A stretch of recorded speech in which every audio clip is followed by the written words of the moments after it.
एल्मेनेक। इस कहानी की शुरुआत में डेविड को दिखाया जाता है जिसने अपने दोस्तों के साथ मिलकर एक बहुत ही खास ड्रोन बनाया है जिसे अपने हाथों से कंट्रोल कर सकते हैं और ये इस ड्रोन की रिकॉर्डिंग फुटेज को MIT यूनिवर्सिटी में भेजते हैं।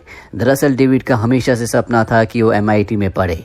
डेविड का एडमिशन भी हो जाता है लेकिन वहाँ की फीस बहुत ज़्यादा होती है जो डेविड की मॉम अफोर्ड नहीं कर सकती।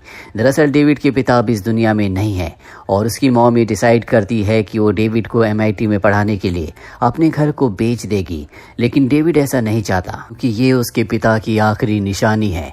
डेविड अब इसके बाद अपनी बहन के साथ ऊपर एटिक में जाता है जहां पर उसे अपने पिता का पुराना कैमरा मिलता है और जब वो उसे टीवी से कनेक्ट करके उसमें वीडियोस देखता है तो ये उसके 7th बर्थडे की होती है जब वो 7 साल का था और इसी उम्र में डेविड के पिता एक कार एक्सीडेंट में मारे गए थे। डेविड जब अपनी बहन के साथ उस फुटेज को देख रहा होता है तभी वो एक चीज़ देखकर हैरान हो जाता है। दरअसल वो उस वीडियो में अपने करंट वर्जन को यानी कि अपनी जवानी के अस्तित्व को देखता है जो एक शीशे के सामने खड़ा होता है। ये देखकर डेविड और उसकी बहन पूरी तरह से हैरान हो जाते हैं क्योंकि एक तरफ तो 7 साल का डेविड होता है और उसी वीडियो में यंग वर्जन वाला यानी कि अभी का डेविड। इसके बाद डेविड अपने दोनों दोस्तों को बुलाता है और उन्हें भी ये वीडियो दिखाता है। पहले तो उसके दोस्तों को लगता है कि ये एडिटिंग से किया गया है लेकिन डेविड उन्हें यकीन दिलाता है कि इसमें कोई एडिटिंग नहीं की गई और वीडियो में जो दूसरा डेविड है यानी कि यंग वाला उसने भी वही कपड़े पहने हैं जो इस वक्त उसने पहने हैं और अब उसके दोस्तों को भी यकीन हो जाता है। दरअसल डेविड के पिता US आर्मी के एक वैज्ञानिक थे जो US आर्मी के लिए घर पर ही काम किया करते थे और उनकी लैब नीचे बेसमेंट में होती है जहां डेविड के पिता की मृत्यु के बाद कोई भी नहीं गया होता और अब डेविड नीचे बेसमेंट में जाता है जहां पर इन्हें जमीन के अंदर तहखाने में एक बॉक्स मिलता है और जब डेविड उस बॉक्स को खोलता है उसमें एक छोटी सी मशीन और कुछ नोट्स होते हैं। ये तीनों के तीनों नोट्स को पढ़ते हैं जिससे इन्हें पता चलता है कि डेविड के पिता US आर्मी के लिए एक टाइम ट्रेवल मशीन पर काम कर रहे थे और इस प्रोजेक्ट का नाम था एल्मेनेक। डेविड के दोस्त कहते हैं कि हमें इस मशीन को बनाना चाहिए। हालांकि डेविड नहीं बनाना चाहता और उसके दोस्त कहते हैं कि अगर तुमने इस मशीन को बनाया तो पास्ट में जाकर एक बार फिर से तुम अपने पिता से मिल सकते हो और वैसे भी तुमने वीडियो में अपने आप को देखा था यानी कि वो घटना घट चुकी है इसीलिए तुम्हें उस घटना को दोबारा से दोहराना होगा। डेविड अब कन्विंस्ड हो जाता है। इसके बाद ये नोट्स की मदद से यहाँ पर टाइम मशीन बनाना शुरू करते हैं। पहले अटेम्प्ट में इनकी जितनी भी बैटरीज होती हैं वो ओवरहीट होने की वजह से ब्लास्ट होने लगती है लेकिन इसके बाद ये प्रॉब्लम को सॉर्ट आउट करके एक बार फिर से उस मशीन को बनाते हैं। इन्हें पता चलता है कि इस मशीन की 6 हफ्ते पीछे जाने की कैपेसिटी है इसीलिए ये इसे डिवाइड करते हैं ताकि ये 3 हफ्ते पीछे जा सके और 3 हफ्ते आगे आ सके। अगर इन्होंने ज़्यादा वक्त तक पीछे जाने की कोशिश की तो इनकी जो मशीन की सप्लाई है जो पावर है वो इन्हें सपोर्ट नहीं करेगी क्योंकि वो 6 हफ्तों से ज़्यादा हो जाएगी और एक बार फिर से ये मशीन को स्टार्ट करते हैं जिससे आसपास की चीज़ें हवा में उड़ना शुरू हो जाती है और तभी वहाँ पर बैटरी फटती है। गिलास में जो पानी होता है जिसमें कलर है वो कलर डेविड की टी-शर्ट पर लग जाता है और जब वो अपने पिता के रिकॉर्डेड वीडियो को देखता है तो उसमें जो उसने अपनी सेल्फ को देखा था उस टी-शर्ट पर भी इसी तरह का रंग था। अब डेविड को समझ में आ जाता है कि अगर वो मशीन को अच्छे से यूज़ करना चाहता है तो उसे पावर फ्यूजन की ज़रूरत है जिसके लिए उसे हाइड्रोजन चाहिए होगा जो किसी भी इंसान को ऐसे नहीं मिल सकता। इसीलिए तीनों के तीनों स्कूल जाते हैं और वहाँ से हाइड्रोजन के छोटे छोटे सिलेंडर्स चोरी कर वापस आते हैं और अब एक बार फिर से मशीन को स्टार्ट करते हैं लेकिन बैटरी एक बार फिर से ब्लास्ट हो जाती है। तभी डेविड घर के बाहर देखता है जहाँ पर उसी के साथ पढ़ने वाली एक लड़की होती है जिसके ऊपर उसका क्रश होता है। दरअसल वो लड़की पार्टी में जा रही होती है और जब वो पार्टी में जाती है तो डेविड अपने दोस्तों के साथ जाकर उसकी कार की बैटरी को ले आता है और एक बार फिर से मशीन को स्टार्ट करता है। तभी वहाँ पर वो लड़की भी आ जाती है। दरअसल इस लड़की का नाम जेसिका है और वो देखती है कि चीज़ें हवा में उड़ रही हैं। दरअसल सबसे पहले टाइम ट्रेवल के थ्रू एक कार को पास्ट में भेजना चाहते हैं और इस बार ये कामयाब हो जाते हैं। उस टॉय कार को ये टाइम ट्रेवल करा के पास्ट में भेज देते हैं और तभी पूरे शहर की लाइट ऑफ हो जाती है और जब लाइट आती है तो ये देखते हैं कि वो टॉय कार ऊपर सीलिंग में फंसी हुई है। दरअसल इन्होंने टॉय कार में कैमरा भी लगा दिया था और उस कैमरे की मदद से इन्हें पता चलता है कि वो टॉय कार पास्ट में 2 घंटे पीछे गई थी। जेसिका को भी सब कुछ पता चल चुका है इसीलिए वो भी इनके साथ शामिल हो जाती है। वो डेविड से कहती है कि हमें चीज़ों को नहीं बल्कि खुद टाइम ट्रेवल करना चाहिए। हालांकि डेविड ऐसा नहीं करना चाहता लेकिन वो उसकी बात मान जाता है और अब ये मशीन मशीन की मदद से एक दिन पीछे जाते हैं, जहां पर डेविड अपने दोस्त के घर जाता है जो अभी इनके साथ टाइम ट्रेवल करके एक दिन पीछे आया है। और जब ये उसके घर जाते हैं तो देखते हैं कि वो सोया हुआ है, पर तभी उसकी आंख खुल जाती है और जब वो अपने सामने अपने दूसरे रूप को देखता है तो इन दोनों की बॉडी गायब होना शुरू हो जाती है। पर इससे पहले कि ये गायब होते, डेविड और उसके सभी साथी वापस प्रेजेंट में आ जाते हैं।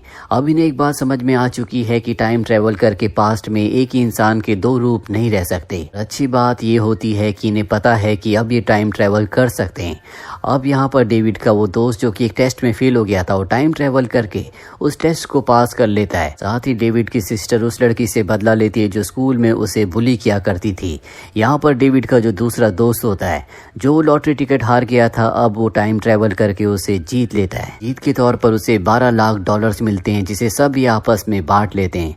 डेविड अपनी मॉम को कुछ पैसे देता है, साथ ही वो कुछ पावरफुल बैटरीज खरीदता है ताकि टाइम ट्रेवल की ड्यूरेशन को और भी बढ़ाया जा सके। और अब इनकी टाइम ट्रेवल की ड्यूरेशन 3 मंथ्स की हो जाती है, इसीलिए टाइम ट्रेवल करके 3 महीने पीछे जाते हैं जहाँ पर ये सब के सब एक पार्टी में होते हैं। और वहाँ जाने के बाद डेविड जेसिका के उस रूप से मिलता है जो उस वक्त का था। जेसिका उसे अपनी फीलिंग शेयर करना चाहती है कि वो उसे पसंद करती है, लेकिन डेविड उसकी बातों पर ध्यान नहीं देता। वापस प्रेजेंट में आने के बाद डेविड को एहसास होता है कि उसने गलती की, इसीलिए वो टाइम ट्रेवल करके अकेला ही पास्ट में जाता है। और इस बार वो जेसिका की बात सुनकर उसके प्रपोजल को एक्सेप्ट कर लेता है। जब वो वापस प्रेजेंट में आता है तो उसे पता चलता है कि वो और जेसिका अब गर्लफ्रेंड बॉयफ्रेंड है, ये दोनों अब रिलेशनशिप में हैं। ये देखकर डेविड हैरान हो जाता है। वो समझ जाता है कि पास्ट में आने जाने से इन्होंने प्रेजेंट में बहुत कुछ बदलाव कर दिया है। डेविड की मॉम जिनके पास बहुत अच्छी जॉब थी, पैसे थे, अब उनके पास जॉब नहीं होती, वो एक जॉब इंटरव्यू के लिए जा रही होती हैं। इसके बाद डेविड अपने स्कूल आता है जहाँ पर उसके दोस्त टीचर कोई भी उससे अच्छे से बात नहीं कर रहे होते। और तभी वो सामने देखता है कि बास्केटबॉल टीम का जो कैप्टन था, जो उसका साथी है, उसके पैर में फ्रैक्चर है। दरअसल उसका कार एक्सीडेंट हो गया था और ये तब हुआ था जब इन्होंने अपनी टाइम मशीन को स्टार्ट किया था और पूरे शहर की लाइट चली गई थी। और कैप्टन का एक्सीडेंट होने की वजह से बास्केटबॉल टीम का जो इनका मैच था, जिसे असल जिंदगी में असल टाइमलाइन में जीत गए थे, वो भी हार गए होते हैं। और अब डेविड के दोस्तों का कॉल उसे आता है और जब डेविड उनके पास जाता है तो वो उसे आज से 7 दिन पुरानी एक न्यूज़ दिखाते हैं जिसमें एक प्लेन क्रैश हो गया था और इस प्लेन क्रैश में 70 यात्री मारे गए थे। इस प्लेन के जो पायलट थे वो इन्हीं की क्लास में पढ़ने वाले जो कि बास्केटबॉल टीम का कैप्टन भी है, जिसके पैर पर फ्रैक्चर है, उसके पिता हैं। दरअसल जिस दिन ये एक्सीडेंट हुआ उस दिन उस कैप्टन के पिता उसका बास्केटबॉल मैच देखने के लिए आए थे, लेकिन इनकी टाइम ट्रेवल मशीन की वजह से शहर में अंधेरा हुआ, कैप्टन का एक्सीडेंट हुआ, उसके पैर में फ्रैक्चर हुआ, जिस वजह से उसने मैच में हिस्सा नहीं लिया और उसके पिता मैच देखने के लिए नहीं आए। वो प्लेन को फ्लाई कर रहे थे और उसका एक्सीडेंट हो गया और अब इन सबको अपनी गलती का एहसास हो चुका है। के बाद ये और भी न्यूज़ देखते हैं जिसमें बहुत सारी ऐसी घटनाएं हुई थी जो पहले नहीं हुई थी। ये तय करते हैं कि इन्हें पास्ट में 3 महीने एक बार फिर से पीछे जाना होगा और वहां पर जाकर ऐसा करना होगा जैसे वहां पर थे ही नहीं, ताकि प्रेजेंट पे सब कुछ वैसे ही हो जाए जैसे पहले था। डेविड यहाँ पर सबको सच बता देता है कि वो अकेला ही 3 महीने पीछे गया था और उसी की वजह से सब कुछ हुआ है। अगर वो अकेला नहीं गया होता तो शायद हालात कुछ और होते। डेविड का दोस्त उससे पूछता है कि तुम अकेले क्यों गए थे। डेविड उसे कारण नहीं बताता क्योंकि वो जेसिका को अपनी जिंदगी में चाहता है, वो उसे खोना नहीं चाहता। और एक बार फिर से वो टाइम ट्रेवल करके अकेला ही पास्ट में जाता है।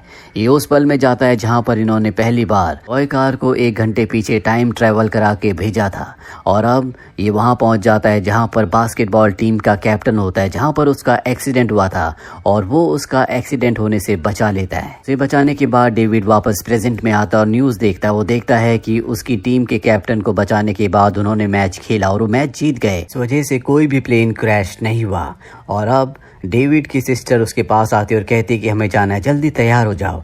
दरअसल एक बार फिर से पास्ट में बदलाव की वजह से प्रेजेंट में बहुत कुछ बदला होता है।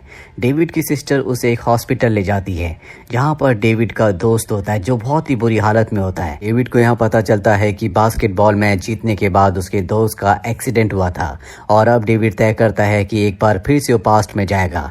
और जब वो पास्ट में उस पल में जा रहा होता है जहाँ पर उसके दोस्त का एक्सीडेंट हुआ था तो जेसिका भी बेसमेंट में आ जाती है और गलती से वो भी उसके साथ पास्ट में चली जाती है। यहाँ पर जेसिका डेविड से कहती कि हमने तय किया था कि हम में से कोई भी अकेले टाइम ट्रेवल नहीं करेगा। तुमने कितनी बार टाइम ट्रेवल किया है और तुमने अकेले टाइम ट्रेवल क्यों किया। डेविड जेसिका को बता देता है कि सबसे पहले अकेला टाइम ट्रेवल करके वो 3 महीने पीछे उस फेस्टिवल में गया था जहाँ पर इन दोनों ने एक दूसरे को प्रपोज किया था, और जेसिका समझ जाती है कि आज अगर वो उसके साथ है तो इन सब चीज़ों को उसने पास्ट में टाइम ट्रेवल करके बदला है, इसीलिए उससे नाराज़ हो जाती है। और तभी इस वक्त की जेसिका भी वहाँ पर आ जाती है, और जब वो अपने दूसरे रूप को देखती है जो प्रेजेंट से इस वक्त में आई होती है तो दोनों ही यहाँ से गायब हो जाती हैं। और अब डेविड एक बार फिर से बेसमेंट में जाता है और जेसिका को वापस लाना चाहता है, लेकिन वो टाइम ट्रेवल मशीन को अब स्टार्ट नहीं कर सकता क्योंकि हाइड्रोजन के जो सिलेंडर्स होते हैं वो पूरी तरह से एम्प्टी हो चुके हैं, उनमें अब हाइड्रोजन नहीं है।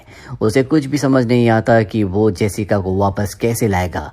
और तभी उसके हाथ में जो की चेन होती है वो उसे देखता है जो जेसिका की होती है, और तभी उसकी डोर बेल बजती है। जब वो बाहर जाता है तो वहाँ पर उसका दोस्त होता है और वो उसे बताता है कि जेसिका गायब हो गई, उसका कुछ पता नहीं चल रहा। डेविड बताता है कि ये सब मेरी वजह से हुआ है, दरअसल मैं अपने दूसरे दोस्त को उसके एक्सीडेंट से बचाना चाहता था। डेविड का दोस्त कहता है लेकिन वो पूरी तरह से ठीक है, उसका कोई भी एक्सीडेंट नहीं हुआ। साथ ही वो समझ जाता है कि डेविड कई बार टाइम ट्रैवल कर चुका है। डेविड अपने दोस्त को कहता है कि अब मुझे 10 साल पीछे जाना होगा, तभी मैं सब कुछ ठीक कर सकता हूँ, सब कुछ पहले की तरह हो जाएगा, लेकिन उसके लिए इन्हें हाइड्रोजन चाहिए। इससे पहले कि हाइड्रोजन यहाँ पर ला पाते पुलिस यहाँ पर आ जाती है क्योंकि जेसिका गायब होती है। पुलिस से बचने के लिए डेविड यहाँ से स्कूल भाग जाता है क्योंकि वहाँ पर उसे हाइड्रोजन मिल सकता है। उसके पास अब भी टाइम ट्रैवल मशीन होती है। पुलिस उसका पीछा कर रही होती है क्योंकि पुलिस को उसी के ऊपर शक है, उसी ने जेसिका को कहीं गायब किया है। और इससे पहले कि पुलिस उसे गिरफ्तार करती उस तक पहुंचती, वो एक बार फिर से टाइम ट्रैवल करके आज से 10 साल पहले यानी कि सन 2004 में पहुंच जाता है। यहाँ जब वो अपने घर पर जाता है तो देखता है कि उसका बचपन का रूप जो अपना बर्थडे सेलिब्रेट कर रहा है, जो इस वक्त 7 साल का है। यहाँ पर डेविड अपने फादर को भी देखता है जो अब भी जिंदा होते हैं। दरअसल इसी पल के बाद उसके फादर का एक्सीडेंट हुआ था। उसके फादर नीचे लैब में जाते हैं जहाँ बेसमेंट पे वो अपना काम करते हैं। डेविड भी वहाँ पहुँच जाता है।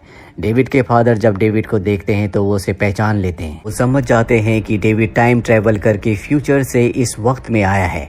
वो डेविड से कहते हैं क्या तुमने इस मशीन की सारी प्रॉब्लम्स को सुलझा दिया।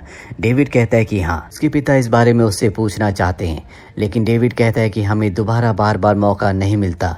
वो अपने पिता को अपने गले से लगाता है, जिसके बाद उसके पिता चले जाते हैं। हालांकि वो अपने पिता को बचा सकता था, लेकिन डेविड जानता है कि अगर उसने ऐसा किया तो टाइमलाइन पूरी तरह से बदल जाएगी, बहुत सारी ऐसी घटनाएं हो जाएंगी जो पहले नहीं हुई थी। इसीलिए वो अपने पिता को गले लगाकर आखिरी अलविदा कहता है। और जब उसके पिता चले जाते हैं तो वो उस टाइम ट्रैवलिंग मशीन को पूरी तरह से तोड़ देता है, नष्ट कर देता है, ताकि भविष्य में कुछ भी ना बदले। और मशीन के टूटने के बाद वो भी बेसमेंट से गायब हो जाता है। डेविड का 7 साल का बचपन का रूप धीरे धीरे बढ़ता है और सब कुछ वैसा ही होता है जैसे पहले घटा था। और हमें वो वक्त दिखाया जाता है जब डेविड अपनी सिस्टर के साथ ऊपर एटिक में गया था, जहाँ पर वो इस बात से परेशान था कि उन्हें अब इस घर को बेचना है क्योंकि उसकी MIT की फीस तभी भरी जा सकती है। और यहाँ पिछली बार इन्हें अपने पिता का कैमरा मिला था, लेकिन इस बार इन्हें यहाँ पर 2 कैमराज मिलते हैं। दरअसल आखिरी बार जब डेविड टाइम ट्रेवल करके 2004 में गया था तो वो अपने पिता का कैमरा भी वहीं ले गया था और वहीं छोड़ दिया था, इसीलिए उसे यहाँ पर 2 कैमराज मिलते हैं। और जब ये उस कैमरा की फुटेज को देखते हैं तो जैसे पिछली बार इन्हें बर्थडे पे छोटा डेविड और बड़ा डेविड दिखा था, इस बार नहीं दिखता, जिसका मतलब ये था कि ये जो टाइमलाइन है इसमें कभी भी इसके दोस्तों ने उस टाइम मशीन को बनाया नहीं, इसीलिए वो पास्ट में उसे नहीं देख पाते। और ये दूसरे कैमरे की फुटेज को देखकर हैरान हो जाते हैं जो टाइम ट्रेवल करने के बाद डेविड ने पास्ट में छोड़ दिया था। इसमें पास्ट में की गई बहुत सारी चीज़ें रिकॉर्डेड थी और अब डेविड को बहुत सारी चीज़ों का अंदाज़ा है। अगले दिन जब वो स्कूल जाता है तो जेसिका को देखता है, जिससे वो बात नहीं करता क्योंकि वो बहुत ज़्यादा कॉन्फिडेंट नहीं होता। और ऐसा ही पहले यानी कि जो असली टाइमलाइन था उसमें था, पर अब उसे पास्ट के बारे में बहुत कुछ पता है। वो जेसिका के पास जाता है। जेसिका उससे कहती है क्या तुम मुझे कुछ कहना चाहते हो। डेविड कहता है टेलीपैथी। जेसिका कहती है मैं भी तुम्हें यही कहने वाली थी, तुम्हें कैसे पता। डेविड उससे कहता है शायद हम दुनिया बदलने वाले हैं। हालांकि डेविड ने पीछे पास्ट में जाकर अपने पिता की पूरी रिसर्च पेपर को, हर चीज़ को नष्ट कर दिया था, लेकिन जो कैमरा वो छोड़ कर आया था उसकी फुटेज में उसने बहुत सारी ऐसी चीज़ें देख ली थी जिससे शायद उसे उस टाइम मशीन का अंदाज़ा अब भी है, इसीलिए उसने जेसिका से ये कहा था। और इसी के साथ ये फिल्म, ये कहानी खत्म हो जाती है। उम्मीद करते हैं कि ये कहानी आपको पसंद आई होगी।